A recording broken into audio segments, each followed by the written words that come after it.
Hi everyone, this is audap. Let's continue our game of Hermitage, Strange Case Files on Nintendo Switch.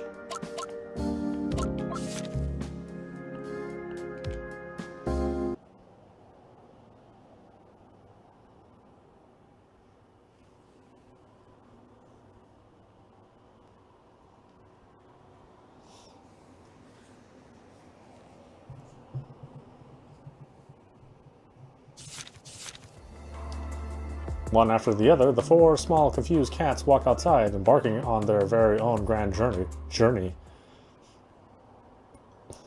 Here are the details of tonight's special report. Christmas Eve is drawing near, and preparations are already underway.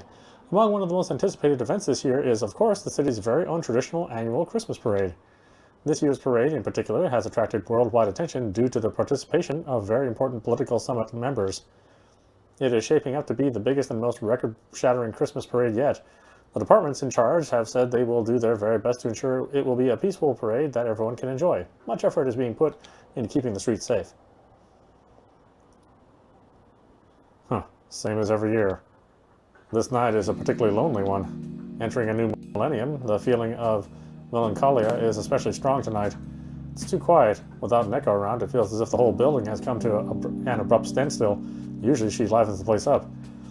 As the ironic cherry on top, 4 stray cats seem to have decided to settle into the storage room. I don't know whether that makes me happy or sad, but I guess for now I should appreciate the company. It's quite strange how they seem to be traveling in a pack. Stray cats are usually loners. They're all very different. One's small, one's thin, one's fat, and one's unusually large. They don't seem to have come from the same household, which makes it even weirder that they bonded in such a way. I wouldn't complain if they were only here for the food. I have some ham sausages in reserve that cats love, but these pesky fellows kept sniffing all around my desk, and they just won't stop stepping on everything. It's cold-hearted, but what other choice do I have but to chase them away? It still makes me feel bad, and chasing them away left its marks on me. Why are those stray cats so interested in my maps? I'll gently wipe the bloody claw marks on the back of my hand down with disinfectant. Scarlet will probably handle something like this a lot better than me.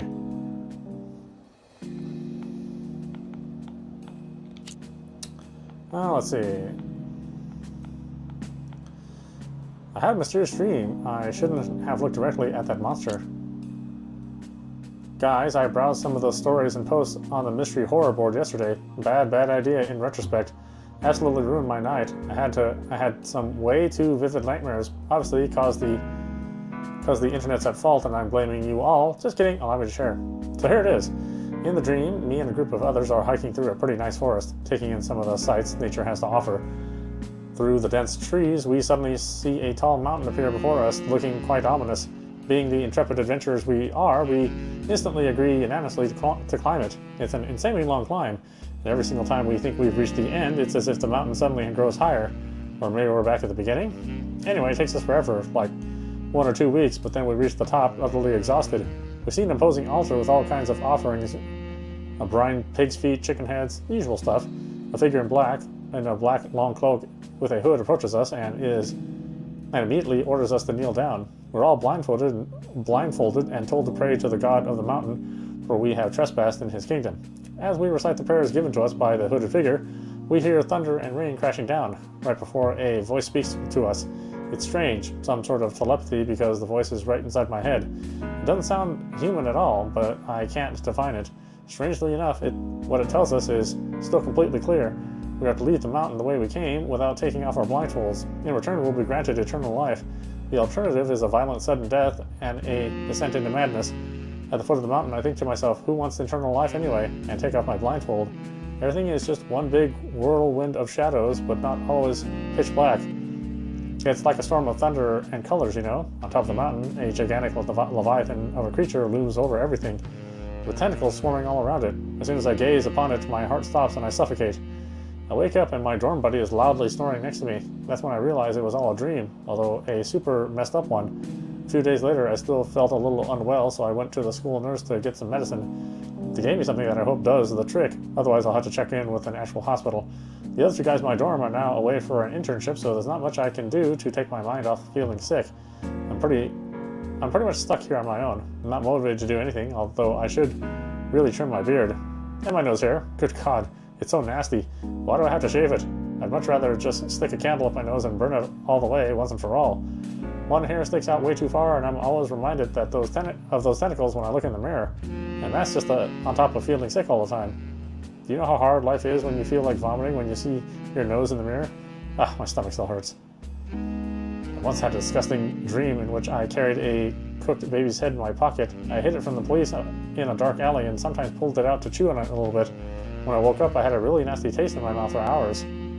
That's the same because it sounds much more realistic than my dream. Nasty. Just look at it a few more times. You'll get used to it. Sounds like someone's lost his marbles. I mean, if he throws up at the thought, he can't have gone insane. Insane people don't worry about the nose hair. That's common knowledge. You probably just ate something bad. LOL. Check the label next time and don't eat that rancid street food that's made of gutter oil, and you should be good to go. I once did a nightly movie marathon and watched a whole bunch of Cthulhu flicks in a row. Demons, aliens, all those weird deformed creatures obscured by shadows or fog. Holy moly! Anyway, when I went to bed, I had this super weird dream. I was walking through a desolate city. It wasn't really in ruins, but the buildings were angled in a way that was unnatural. Like, they wouldn't still be standing if they were built like that in real life. So I gazed off into the distance. There's this purple hue around everything, and on a really tall building, so tall it looked like almost a mountain. I see this outline of an absolutely enormous creature, and endless tentacles whirling around. I stare at it, and suddenly one of the tentacles moves towards me. It looked super soft and squishy. I really wanted to touch it, but then it rapidly sucked me in, and I was eaten. I woke up covered in sweat, and my heart was pounding. How come the creatures all so similar, even though these are different people's dreams? I wonder if it's because I've been eating canteen food, cup noodles over 10 years. Never anything fresh. Maybe I should eat healthier? You probably can't handle spicy food and caught a glimpse of the afterlife. Let's see. Super blue blood moon will soon appear in the night sky. According to media reports, astronomy enthusiasts are in for a rare spectacle on the 31st of November. The super blue blood moon. So what is it exactly? Let's split that name up and look at each word separately. A supermoon occurs when the full moon is at its nearest point in Earth's orbit, also called perigee. Blue moon refers to the second full moon in a calendar month, and the phenomenon called blood moon usually occurs during a total lunar eclipse. Super blue blood moon will occur in North America, Australia, and the Middle East, Asia, and parts of Russia. Moon blogger Gordon Johnson said the West Coast, Alaska, and Hawaii will have clear skies, making the whole unique spectacle visible from beginning to end. The keen observers in this area will need to get up early.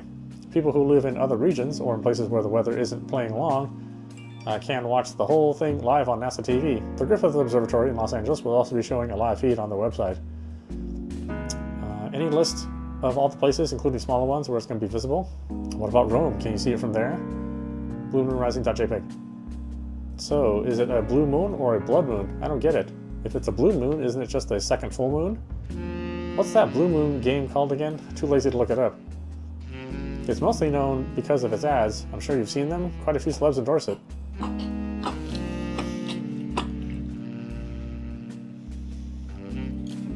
Uh-oh. Hold on a minute.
Okay, sorry, cat throwing up there. Did you have something bad, sweetie? Well, I'll cook her up some fish. That makes her feel better usually. Let's see, it's mostly known because of its ads. I'm sure you've seen them. Quite a few celebs endorse it. The ads play before gaming-related YouTube videos nearly all the time. Oh, I've actually played that one, guys. It's pretty cool for what it is, especially compared to other games like that. Major plane crash. A Boeing airliner crashed in Southeast Asia, killing all 162 passengers. All this weird stuff going on. Those mysterious accidents. I'm drawn towards it all somehow, but why? Major plane crash. A Boeing airliner crashed in Southeast Asia, killing all 162 passengers on board. Immediately after it was confirmed that the plane had gone missing, the Indonesian military launched a large-scale search and rescue operation. 162 passengers and crew members were on board flight JK350, including 152 adult passengers, 3 children, 1 infant, 1 pilot, and 5 flight attendants.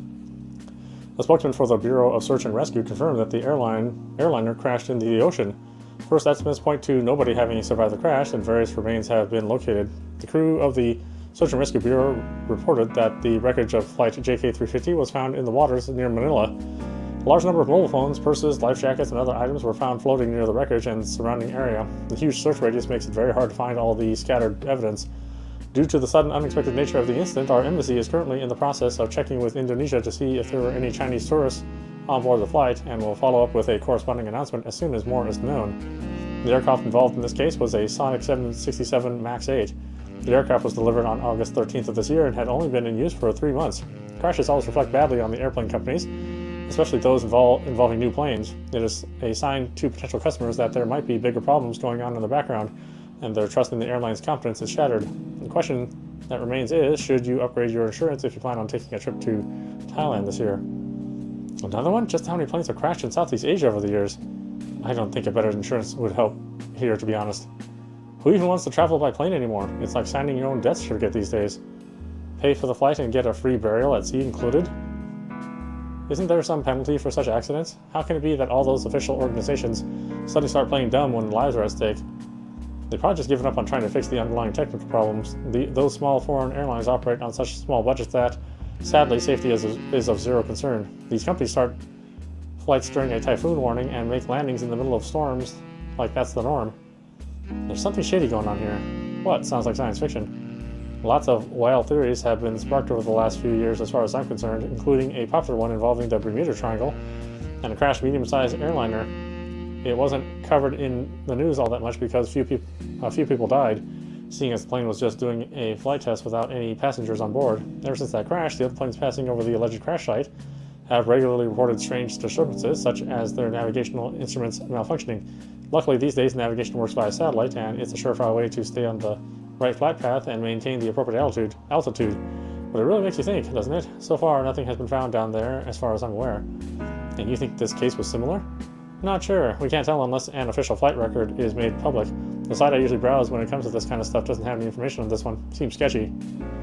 It'd be so interesting to dig around at the Bermuda Triangle. Just imagine, as long as it's not some sort of hidden alien base or gateway to hell or something. How long has the Bermuda Triangle been active anyway? Is it man-made? It's a fallacy. The Bermuda Triangle isn't any more accident-prone than any other area in the world.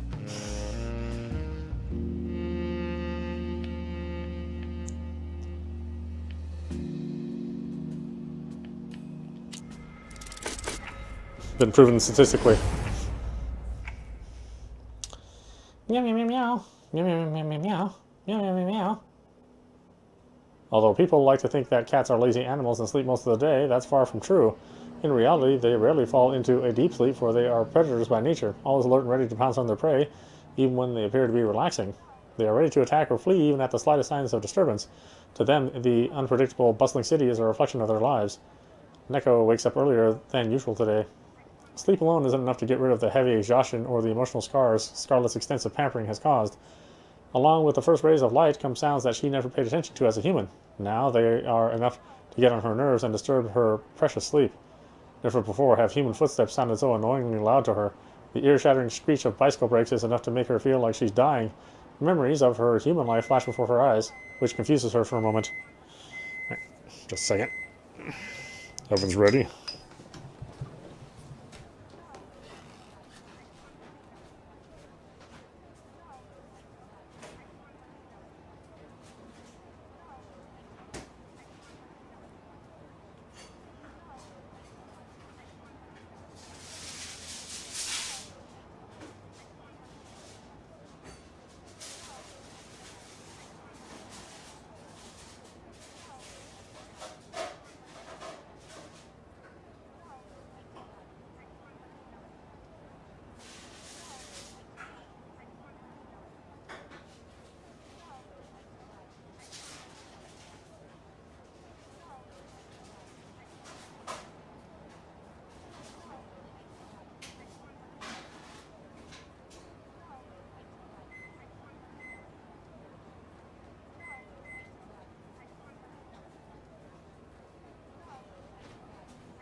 Back then, hearing footsteps meant someone was out and about looking for her. The thought still conjures up paranoia, an uncomfortable reminder of all the days she spent out on the streets, hiding, surviving all by herself. The memories aren't pleasant. Her fear of being alone is a thing of the past, and it has been for a while now. She's in good company. The bicycle drives past, shocking Justin just after death and startling Cecile immediately afterwards. Meow. Justin lets out a frustrated meow, causing the only cat still sleeping to roll onto its back and wiggle around. Meow. Water. No, not the water. Please, I don't want to bathe. Looks like he's caught in a water-related nightmare. Neko slaps the cat on the ground with one of her paws, even though it's nearly twice her size. Are you alright, Justin? You look a little unwell. I'm a little dizzy. I feel weird as well. It's as if I'm trapped inside an animal plushie. Really? I feel fine. It probably depends on the person. Maybe being a cat suits you. Oh, with all the limbs like Neko, it should suit you best of all people. Why are you called that anyway? Ask the store manager. I can't be bothered to explain it every single time someone asks. Anyway, it's time to think about our next step, guys. We need to find a way to return back to our own bodies. Look on the bright side. At least we've got some cat food out of it. We sure did, and I'll be the first to admit that it tasted pretty damn great. never thought I'd say this, but I agree with Zach. Let's go back and find a way to change back into our old selves. Return to where everything happened, huh? And that could go wrong. Maybe, but I don't think, maybe, but think about it from a reasonable point of view for a second. We all passed out in the same place, and we woke up as cats in the exact same spot together. Doesn't that make you wonder where our real bodies are right now, and what state they're in? Yeah, meow? Don't you think they're still in the same spot? Maybe, but I think, but think about it this way. You came in there one after the other, and you never noticed the unconscious body of whoever went in before you. That means that someone must have moved our bodies after we passed out. I doubt any of you would have gone ahead had you seen a body lying in the ground in front of you. You're all smarter than that, except for one obvious candidate, of course. Why are you all looking my direction? In other words, you're worried about our exit strategy. Yes, although I realize it might be too soon for that. It's better to be prepared than to be caught off guard when we're this close to the finish line. I'm with you. So you're proposing that we return to the factory too? Yes, that's where, as far as we know, all our problems started. Let's tackle this directly at the source. The truth is out there somewhere. Justin mumbles incoherent cat gibberish. Justin is clearly trying to hide how nervous he really is, but his wagging tail gives it away. Neko stops looking at him, and instead focuses on Zach and Cecile. Finally, she lowers her head and looks at her paws. Whatever's going on in that factory goes far beyond simple animal abduction. The four investigators turned cats are a prime example of that. Their predicament doesn't leave them any other choice but to move forward and chase the truth. It's been very quiet around here lately, though I wouldn't start worrying about sales numbers declining just yet. I think a more positive attitude may help improve that aspect somewhat already. I've always been of the opinion that the right state of mind can bring about change and solve many a problem. State of mind and positive attitude, huh? That could prove to be rather problematic. After all, you are here. You always were the humorous type. Actually, it's not supposed to be a joke. This is the first day in ages with clear weather. Instead of having my friends around me to celebrate that fact, they are nowhere to be found. There's no trace of them anywhere, and I'm stuck here speaking to a pretentious foreigner who always manages to get on my nerves. I take it you've been busy lately? Frankly, I would have never expected you to know how to use a courier. It took me by surprise. I sincerely hope all the books have found their way into your hands and undamaged and in pristine condition. The rough ways of these tactless barbarians handling packages makes me shiver at the mere thought of it. Those couriers know what they're doing, even now that the weather conditions have changed. It's up to people like us to tell them how to do it's not up to people like us to tell them how to do their job. But hey, the package was still completely wrapped when I got it. That means none of those tactless barbarians opened it up to take a peek. What are the odds? In a rare and unexpected gesture, he reacts to my sarcasm by shaking his head and shrugging. He wouldn't usually behave like that. If my time allows it, I still very much prefer a more direct approach, such as this. My current work assignment has been fulfilled, which means you may not have to do everything by yourself this time.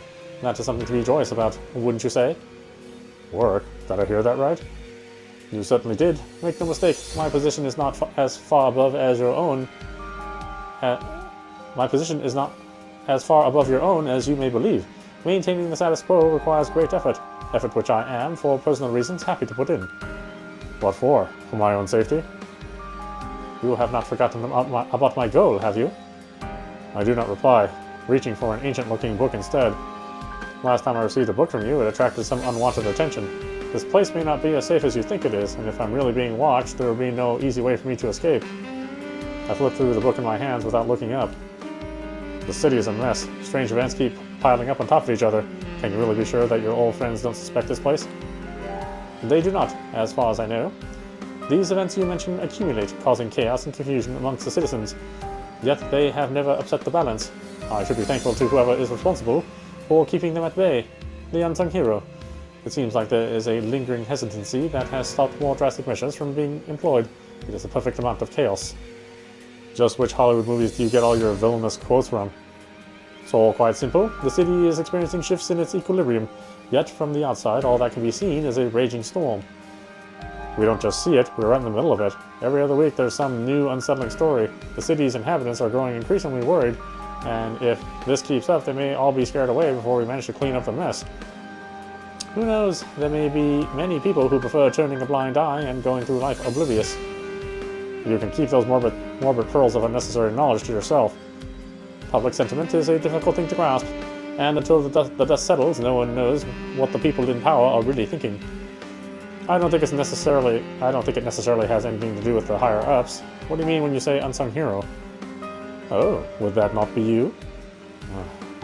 Oh, right. I have hidden superpowers that enable me to bring these criminals to justice, one by one, just by sitting around in this cramped space and looking through dust-ridden ancient books.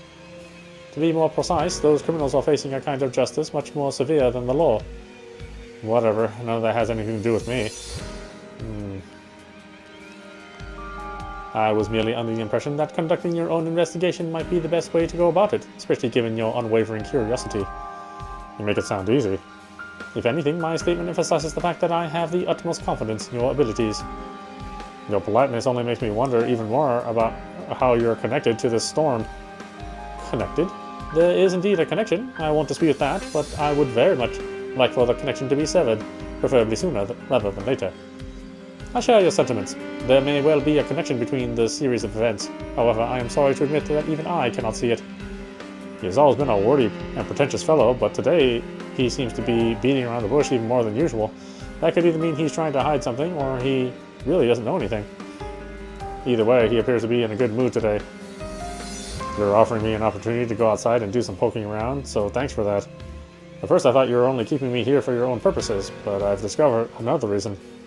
You probably couldn't sleep at night if there wasn't somebody like me looking after all your precious stuff. You need someone to keep an eye on it, right? After all, whatever you bring always attracts attention, mostly the unwanted kind. It is further acknowledgement of my trust in your skills and abilities. I'll be careful spouting such grandiose phrases when you yourself have been involved with those people trying to steal your valuables. My apologies. Personal matters have never been my strong suit. That's obvious. Anything else? Actually, there is. I would like to retrieve the small bell that had left in your possession. I sincerely hope you remember that particular piece I'm referring to. Though I do place my trust in you, it still worries me to have it out of my sight. What a rare occasion. I can't say that I ever expected you to want something back. I was under the impression that you were using me as a glorified vault to stash stuff and forget about it. It is only natural for a vault to be opened when the retrieval of an object is deemed appropriate. Do you mind telling me what's so special about that thing? I've taken a good look at it, but I couldn't find anything that stands out, apart from the fact that it's incredibly light. I'm afraid that without specialized knowledge, it is impossible to discover the mystery of this treasure. The value of its knowledge is infinite, you know that. Usually this would be the moment when you dump a dusty, thick old book or two on me and make me figure out every painstaking detail myself. Instead of answering my question, he puts away his briefcase and looks around the store. The store seems awfully quiet. The neighbors told me that up until recently, many young faces were to be spotted here on a regular basis. Now it's my turn to answer him with silence. Tell from the neighbors. That's the lousiest excuse I ever heard. No matter how well fed a wolf is, in the end it always longs to run back into the forest. I'm not the one causing the wind, so I damn sure won't be the one getting caught in the storm. Who can know that for sure? Are you sure you want to go down this road? Don't spit into the well if you intend to drink from it. I did not mean anything by it, of course. It was a slip of the tongue, nothing more. I am simply anxious. The burden of being immortal. I'm sure you understand. At this point, I can't expect to get any new information out of him. Anything more will just be empty phrases. I pick up the bell, which is still neatly wrapped, and hand it to him. If you have anything else to share, now would be the time to... There will be no need for that. Once the dust is settled, I have a feeling the two of us will have nothing but time. If at that point you are still in the mood to exchange stories, I will be delighted to share them with you. Farewell. He leaves a lot quicker than he usually does, without any of his trademark theatrics. Hey, your briefcase! A wave of loneliness sweeps over Hermitage once again. I reach out to the only companion that has ever left my side. It's empty. I toss the empty paper pack straight into the trash can.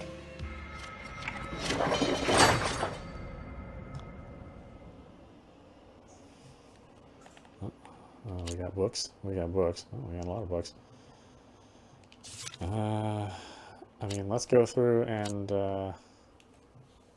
quote-unquote read these again, because maybe something new is going to come out of this. It's hard to tell. It doesn't actually mark the things that you have to read. I guess you're supposed to go through every single one of these every single time, which doesn't make too much sense, honestly. Let's see. A short book wrapped in craft paper. The author is unknown. It's barely being held together. There are reinforcing staples on both sides to stop it from falling apart, and it has many dark spots. A lot of the pages look ripped, and some of them were replaced or rewritten by hand. This book has definitely been through a lot. The book contains a large number of symbols and obscure imagery. The author examines them and explains their meaning, pointing out the significance of these symbols in various religious ceremonies. The whole book divides these symbols into 4 eccentric categories: identity, physical objects, behavior, and purpose. A symbol doesn't just appear in a category. In fact, the author assigns a meaning to each symbol according to its importance and makes use of an odd logic to categorization. For example, one symbol is categorized as servant, forest, blood, and communication at the same time, and the author interprets it as servant of some sort of group who is responsible for providing blood in a forest ritual of communication. After taking a careful look at the book, you can see certain symbolic patterns that shows a great similarity to a famous family photo. The author classifies this pattern as parent, altar, guide, and open the way, and he speculates that it may have been used to mark the role of the parents as sacrifices in the ritual. Unfortunately, the author doesn't know much about the specific cultural group it is associated with and isn't aware of the exact process and purpose of that ceremony. Oh boy. There's a lot to read that seemed like it was exactly the same. Except for, the 4 lines.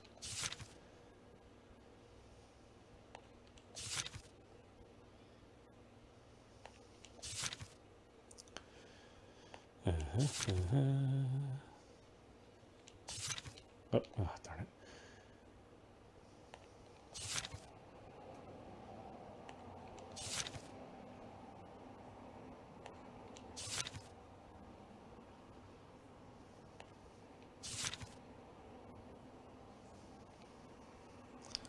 Oh, that's right, we read this one. Anonymous note. In the notes, the author collects knowledge rooted in myths and legends from all over the world that revolves around the door and key. To corroborate his claims, the author attaches a wide variety of records documenting his search or research. Judging from those records, there is indeed a group of people who believe in these kinds of things. Interestingly, if the dates written in these notes are to be believed, the research has been conducted over the course of a century, yet the handwriting never changes. Another old notebook, unsigned. Its cover is heavy and colorful. There's a black scorch hole in the bottom, proving that it's been through a lot. The notebook that Justin found looks similar to the one Zach discovered. The notes in this one should be somewhat updated. Unlike the previous notes, however, it is no longer encompassing a wide variety of research, but includes a detailed explanation and analysis of one ritual in particular. This... Oh, excuse me.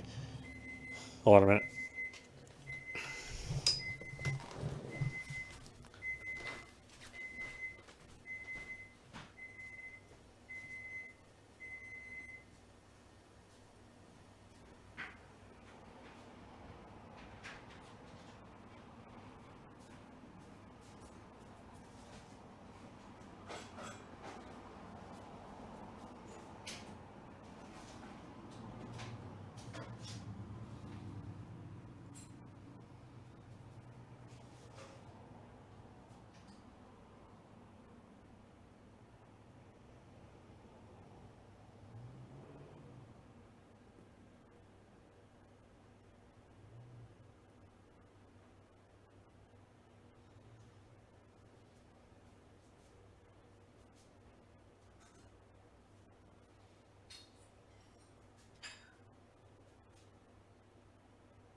Let's see, this ritual appears to be based on different fragments of information, and the entire notes are devoted to speculation about how to find the missing pieces to confirm the feasibility of the experiment. Due to the lack of information, the author copied parts of the other rituals to fill in the blanks. Judging from the results of this restoration, the conditions under which this ritual is to be performed are very demanding. The final description states that the ritual must be performed at unnatural heights, when dark clouds obscure the sky and the stars are aligned in a certain order. In addition, the author emphasizes that without any bait, the ceremony will lose the required energy and fail. The narrator mentions the word fear, but does not elaborate on the manner in which the bait needs to be provided. Metamorphosis, a famous work by Kafka, with gold lettering on the front. A famous novella by Kafka, with the title printed in gold lettering. The publishing date is unknown, but the print quality is exceptional. I don't think many copies of this particular edition were made. It's one of the world's most well-known tragic stories. A once-beloved family man named Gregor Samsa gets turned into an insectoid creature. His hideous new appearance and inability to support his family leads him to being shunned and hated, ultimately forcing him into a deep state of depression. Although this novel has already been translated some time ago, this particular translation is slightly different, sounding more stilted and occasionally containing faulty grammar. The book does not contain any information about the translator. The unknown translator of this particular version seems to have tried to make the overall appearance of the book resemble that of the original translation. Still, there are huge differences, both in print quality and lettering. At the end of the book, Gregor Samsa is struck by illness and eventually dies. The translator added a paragraph that differs from the original. His heavy body no longer caged his mind. Now, at long last, the poor soul was able to return to his original appearance, unburdened by the physicality, and able to face this world's hidden truths. Okay. Looking at the world through your eyes. A collection of Chinese cartoons. The author seems to be a little childish. There are black kittens hidden in every corner. This particular cartoon tells the story of several kittens who decide to head out on a risky adventure together. Later on, they try to escape after ending up in captivity. Ultimately, the story has a happy end. The style in which it is drawn is very cute. The main characters are domestic cats, a stray, a wild cat, and a purebred. They follow a legend that is circulating among cats and set out on a journey to a park in the center of the city, where they are captured one by one by animal control and thrown into a dark warehouse. In the warehouse, the 4 kittens and other cats that were caught begin to talk. Together, they finally decipher the legend and find out what they were looking for in the first place. The cat elders end up teaching them how to enter the world of dreams. The kittens don't use this newly acquired knowledge to simply escape, even though they could. Instead, they enter the dreams of the man who caught them and use this opportunity to appeal to his conscience and humanity. Thus, the man has a change of heart and regrets his action, leading to the cat's release from the warehouse.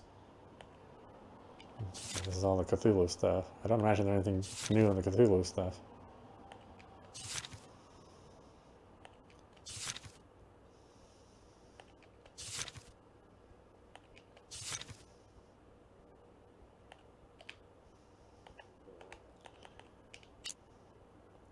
A huge abandoned derelict, a dormant relic, and a silent witness of the past. But it's not merely a witness to what happened around it. It has its own story to tell. Nowadays, it is desolate and nothing but a shell of its former self. This is what happens when you try to exceed your limits. Everything is about to take a sharp turn into an unexpected direction.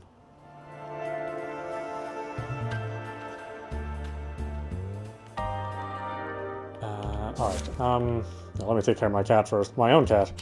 And why don't we continue this tomorrow? This is audap. You've been watching Hermitage, Strange Case Files on Nintendo Switch. Anyway, I hope you enjoyed watching. I will see you at the next stream.